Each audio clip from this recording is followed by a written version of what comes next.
Shalom, sahabat Power Statement dimanapun Anda berada. Bersama dengan Pastor Elroy, hari ini kita akan belajar firman Tuhan dengan paradigma yang berbeda dan penuh kuasa.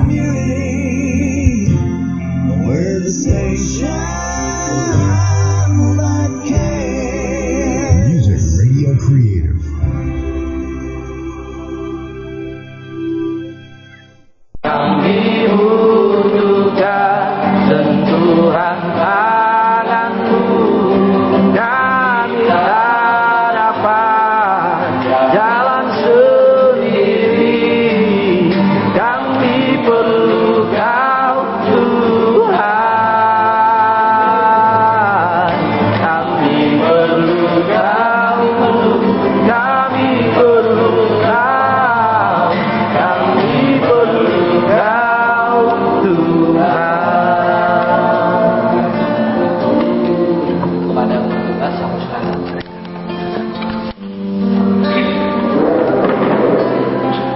Bapa, kami bersyukur untuk siang hari ini Tuhan, di dalam nama Yesus.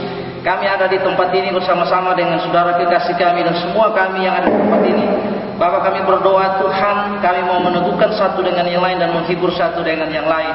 Kami percaya bahwa firman-Mu menguatkan kami, membawa kami kepada kebenaran, menegur kesalahan dan menyatakan dosa dan memperbaiki kelakuan kami, sehingga kami menjadi manusia yang takut akan Allah dan kemudian diberkati oleh Allah.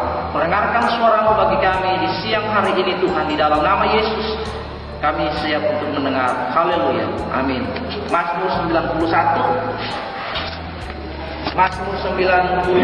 ayat yang ke-59 sampai ayat 50 sampai ayat yang ke-60. Mazmur 119 sama. Mazmur 119 59-60.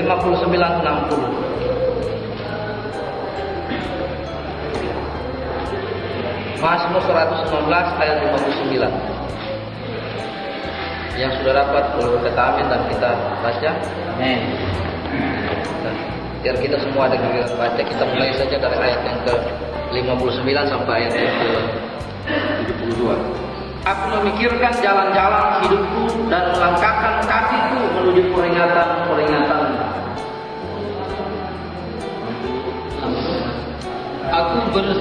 Aku bersegera dan tidak berlambat-lambat untuk berpegang pada perintah-perintah-Mu. Dari orang-orang fasik membelit aku, tetapi Taurat-Mu tidak melupakan. Tengah malam aku bangun untuk bersyukur kepadamu atas hukum-hukum-Mu yang adil. Aku bersekutu dengan semua orang yang takut kepadamu dan dengan orang-orang yang berpegang pada titah-titah-Mu. Nah, kita lihat ayat yang ke-59 menjadi perikop kita di siang hari ini. Ada dua parafrase yang sungguh luar biasa. Yang pertama adalah aku memikirkan jalan-jalan hidupku. Di dalam Alkitab terjemahan bahasa Inggris, kalau tidak salah, terjemahan bebas saya itu when I thought the ways of my life. Jadi ketika aku memikirkan jalan-jalan hidupku. Kata memikirkan mempunyai pengertian, artinya dia merenung, dia mengintrospeksi dirinya, dia mengamati hidupnya dengan saksama. Dalam kehidupan manusia ada satu titik yang namanya turning point atau satu titik balik di mana manusia itu menyadari akan seluruh keberadaan kehidupannya. Kemudian dari satu titik balik itu dia menyadari, dia merefleksi kehidupannya, apa yang sudah dia perbuat dalam kehidupan ini. Kehidupan ini begitu singkat. Kehidupan diibaratkan momentum. Ada satu momen, satu kesempatan, rentan waktu kehidupan di mana kita hidup. Tuhan memberikan kita dua hal, hidup dan bagaimana kita mengisi kehidupan itu supaya jadi lebih baik. Pemazmur memikirkan jalan-jalan hidupnya. Dia berkata, aku memikirkan jalan-jalan hidupku. Dia mikir jalan-jalan hidup yang lampau, bukan yang akan datang, tetapi lampau. Masa lampau di mana?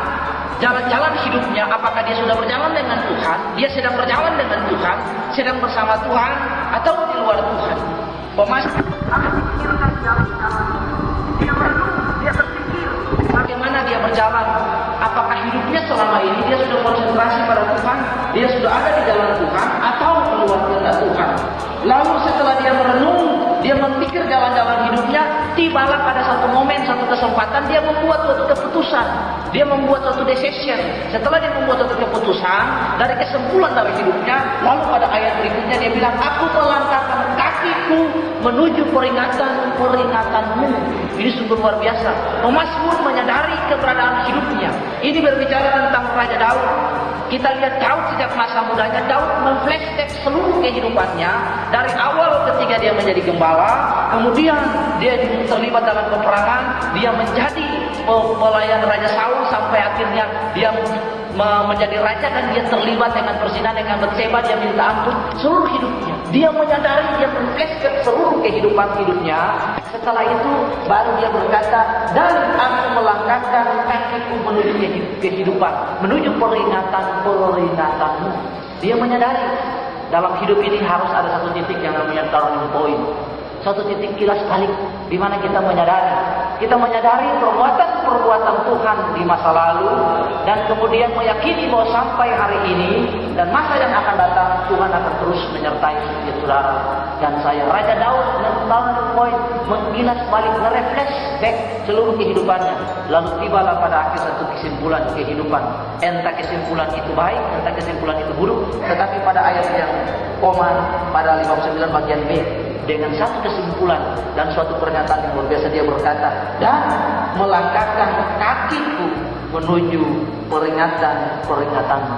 Di dalam 2 Timotius pasal yang ketiga ayat yang ke-16, itu sungguh luar biasa. Di situ dibilang bahwa firman Tuhan berfungsi untuk mengajar, menegur, menyatakan kesalahan dan memperbaiki kelakuan, menyatakan dosa dan membawa orang kepada kebenaran. Raja Daud sungguh menyadari itu dan melangkahkan kakiku menuju peringatan.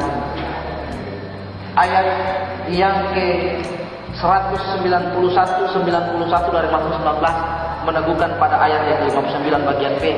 Menurut hukum-hukummu semuanya itu ada sekarang. Kemudian ayat yang ke-98 berkata, perintah-perintahmu membuat aku lebih bijaksana dari musuhku, sebab selamanya itu ada padaku. Kemudian ayat yang luar biasa lagi 104 dan 105, aku beroleh pengertian daripada titah-titahmu itu. Itulah sebabnya aku benci segala jalan dusta. Dan ayat yang ke-105 berkata, firmanku itu pelita bagi kakiku dan terang bagi jalanku. Ada dua hal tentang pelita dan firman. Pelita itu, firmanku itu pelita. Itu orang Israel pegang obor besar di tangan, itu berbicara tentang jalan terang yang jauh ke depan. Dan kemudian mereka berjalan di tengah lingkungan sepatunya yang lancip itu ada obor diikatkan di sini, terang bagi kaki. Ini berbicara tentang firman Tuhan senantiasa. Mazmur berkata, dan aku melangkahkan kaki berbicara tentang kehidupan yang harus dijalani, tujuan yang harus dilewati, kehidupan yang akan diarahkan dari masa kini kepada masa depan.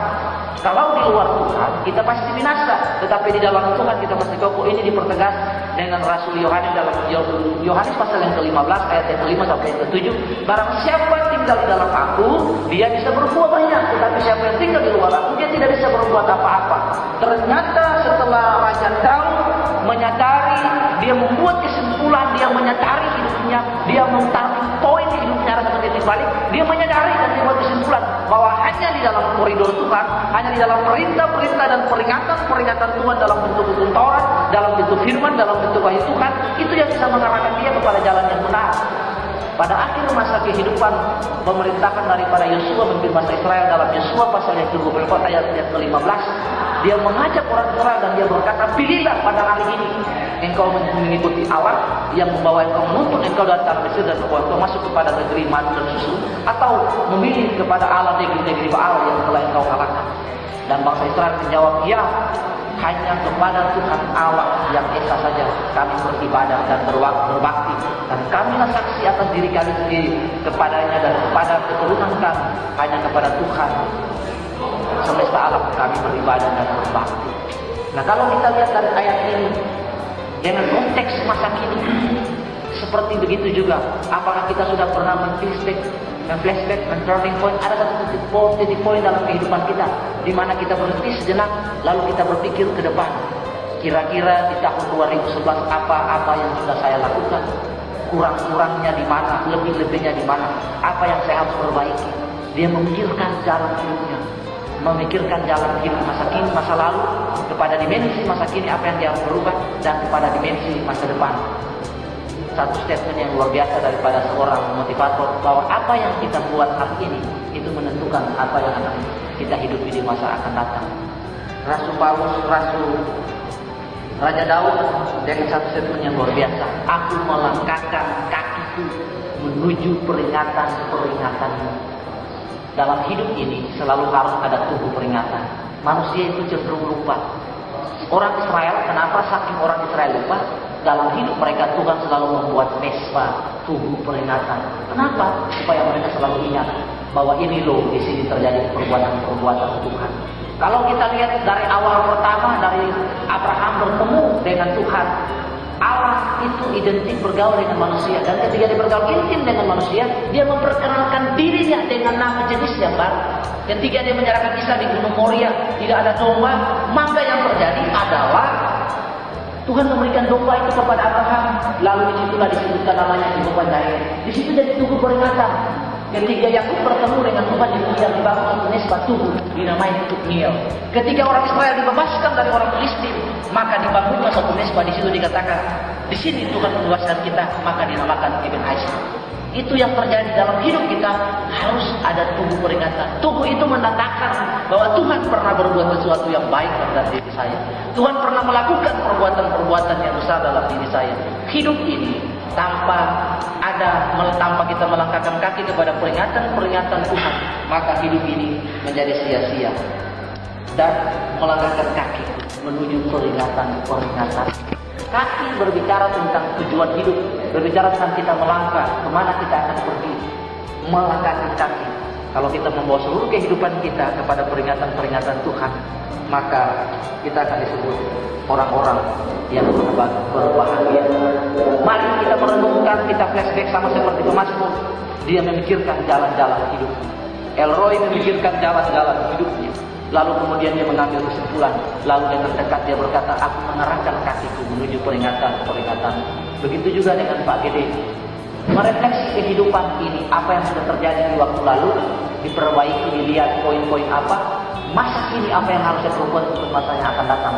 Lalu dengan satu tekad bulat, mengarahkan langkah kaki menuju peringatan-peringatan Tuhan. 2 Timotius 3 tadi, hanya firman saja yang bisa membuat kita berhasil, yang bisa membuat kita bertumbuh, yang bisa membuat kita satu-satunya perkataan firman, satu-satunya buku kitab suci yang di dalamnya ada otoritas dan kuasa yang bisa membuat kita menyatakan kesalahan lain hanya firman Tuhan. Motivator sehebat siapapun, sehebat John Maxwell, Tunggal Setuaringin, siapapun, bahkan The Golden Ways sekalipun, itu hanya kebenaran psikologis yang mereka sampaikan. Itu hanya menyentuh psikis jiwa, tetapi roh firman Tuhan yang berotoritas dan berkuasa. Bukan Alkitab berisi firman Tuhan, tidak. Alkitab adalah firman Tuhan itu sendiri, mempunyai kuasa untuk merubah kita, memperbaiki kalau menyatakan dosa. Ini adalah motivator yang terbesar sepanjang sejarah. Jadi mari arahkan langkah kaki kita, kilas balik hal-hal yang lalu kepada masa kini dan masa akan datang. Bertindak dan berbuat berhati-hati, arahkan kaki dan langkah hidup ini menuju peringatan-peringatan Tuhan. Niscaya Yohanes 15 ayat 5-7 itu diberlakukan, bahwa aku adalah aku yang benar. Siapa yang melekat pada ranting-ranting di tanah, maka dia akan berbuat penghasil. Di luar aku, kamu tidak bisa berbuat apa-apa. Tuhan yang mempunyai kehidupan ini, Tuhan yang mengatur kehidupan ini. Kita tidak bisa koma dan berkata Tuhan tidak ada, Tuhan tidak melihat. Tuhan mengatur setiap dimensi sisi kehidupan kita. Bahkan sampai di dalam tempat ini ada keterlibatan Tuhan sekalipun. Ini membawa pengertian kita supaya kita sadar dan kita bergantung kepada Allah, bahwa tanpa Allah kita bukan siapa-siapa. Tuhan mengizinkan dirinya melalui firman-Nya untuk menggiring kita masuk kepada rencana-rencana. Ini yang Tuhan mau. Mari setiap kita mengarahkan langkah kaki kita menuju peringatan Tuhan. Karena Mazmur 119 ayat 9 berkata, dengan apakah seorang muda mempertahankan kelakuannya hingga menjadi bersih? Yaitu dengan merenungkan Taurat itu siang dan malam. Orang muda bukan berarti dia umurnya masih muda. Mari kita membawa hidup kita supaya kita terus melekat dan tinggal pada firman. Kita tunduk kepala dan kita berdoa. Bapa, terima kasih, kami bersyukur untuk hari ini. Pemazmur menyadari betapa dia sudah berbuat kesalahan, betapa dia memikirkan hidupnya di hari-hari yang lalu. Lalu dia tiba pada satu titik kesimpulan di mana dia mengambil keputusan, di mana dia menyadari hidupnya ada yang baik, ada yang tidak baik, ada yang kurang, ada yang lebih.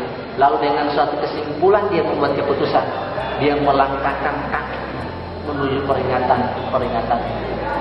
2 Timotius pasal 3 ayat 16 meneguhkan setiap kita bahwa hanya kebenaran firman yang mempunyai otoritas yang hebat dan luar biasa untuk menegur, menyatakan kesalahan, membawa orang kepada kebenaran, merubah setiap kita. Supaya Galatia pasal yang kelima 21-23 kita menghasilkan buah roh, yaitu damai, sukacita, kelemah lembutan, kesabaran, panjang sabar, murah hati, dan penguasaan diri. Itu ada dalam kehidupan kita, sehingga kita menjadi orang yang menyadari dengan penuh 24 jam bahwa Tuhan itu hidup dalam kita. Tuhan, kami menyadari sungguh bahwa kami tergantung kepada Tuhan. Tanpa Tuhan yang menyeting, mengatur, mengontrol kehidupan ini, maka sia-sia kehidupan ini Tuhan. Di dalam nama Yesus kami berdoa, biarlah firman ini meneguhkan dan menguatkan kami, supaya kami seperti orang yang ditanam di Tuhan tepi aliran sungai, dan kami seperti orang yang dibangun di atas rumah yang di batu karang yang teguh, yaitu Tuhan Yesus itu sendiri. Ketika badai masalah persoalan datang melanda rumah itu tidak roboh karena dibangun di atas Tuhan.